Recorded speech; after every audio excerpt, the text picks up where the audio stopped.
Over the past month, there's been a phrase that I've been repeating to myself over and over and over again, and it's be a man of action. Be a man of action. And what does that look like? What is a man of action? It's someone who does what they say they're going to do.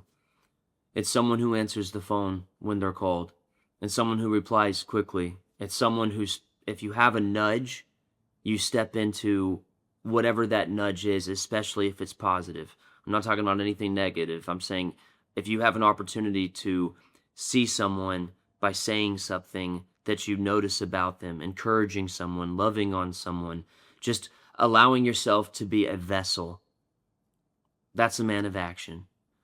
For a large portion of my life, I realized that I was romanticizing a lot of things, this being one of them. I would have talked about sitting down and making videos like this for years. And I realized that if I didn't just sit down and push record and stop finding issues with every little thing, I was never going to get started. I was never going to. Because the thing is if I was my client, I would have sat down, pushed record, figured out the lighting, and just done it. But because it's me, I'm going to find every little issue that I possibly can, be it my shirt being wrinkled, my hair, did I say something wrong, did I fumble over my words, and I'm just going to find 1,000 issues. To the point that perfectionism, I have realized for me personally, is my biggest enemy. And the only way to combat perfectionism and the excuses that creates is to be a man of action, to sit down and do the thing. And I'm not saying that my life boils down to just pushing record on a video and sitting here and doing this, but it's every little thing. It's just showing up. It's showing up. And that's a question that I think we can all ask ourselves is am I showing up? It's a powerful thing to think about. Life is so precious. It's so precious. About a month ago, one of my best friends in the world passed completely unexpectedly, and losing him genuinely changed my life because I've lost people before. I've lost loved ones. Some moments that were very hard that I've gone through. But losing Ben Bowman, my friend Ben, it opened my eyes to the reality that genuinely tomorrow is not promised. And I've said that before, but now I understand what it means on a whole other scale. The week that we all spent, loved ones have been celebrating his life and mourning him and just grieving the loss of our brother, I heard so many different men and women, countless, talk about his character and integrity and how he showed up.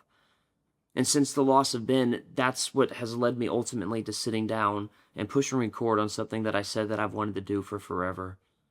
Because I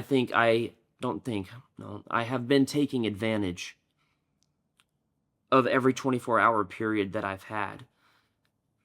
Not every, but to the point where it's like there's a lot of things in my life that I'm proud of, but there could be so many more if I took action on different things that I have thought about and talked about and even prayed about. My friend calls them holy huddles, where he's like, hey, are we just going to sit here? Are we just going to kind of brainstorm and then do nothing about it? Think about what you hear about at church or in Bible studies or in a devotional. You hear things, but are we doing them? Are we putting them into action? So something as simple as a video for me is me personally taking a step to saying, hey, I've talked about it, I've prayed about it, I've thought about it, it's time to do it. And that's a question that I think all of us can ask ourselves is, are we doing the things that we say we're going to be doing? Two men that come to mind immediately for me who have encouraged me and inspired me to do this to begin with is at Nicholas John and at Carnivore Ray. These two guys are some of my best friends in the world, and they steward their gifts to the best of their ability. They both have reached literally millions of people and have changed so many different lives just by leading with their vulnerability and encouraging others to step into the best versions of themselves. And they have nudged me and just called me higher and literally said, Josh, you've talked about doing this, it's time. And I would not be sitting here if it were not for them. And if you want to just take a moment and see what a good man looks like, go to either one of their pages and just be encouraged, because they they're just the best of the best. So what are we doing here? Ultimately, my goal is to point people to Jesus. I'm going to be talking about Bible verses I've read, books I've been reading, movies that I've watched, and just thoughts that I have and any nuggets of encouragement and wisdom that I can just share. So that's my goal with all of this. I'm not going to claim to be an expert on anything other than one truth that I know with every single bone in my body. It's that Jesus Christ is the King of my life and that I am nothing without him. Because I have tried living life my way, and it has led to every ounce of brokenness, depression, anxiety, overthinking, and just a level of someone that I just simply don't want to be. There is freedom in Jesus.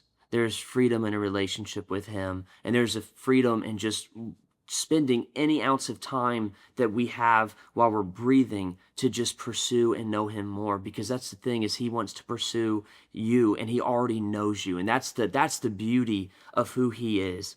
And that's my truth for that. That's the one thing I can say, hey, I know this.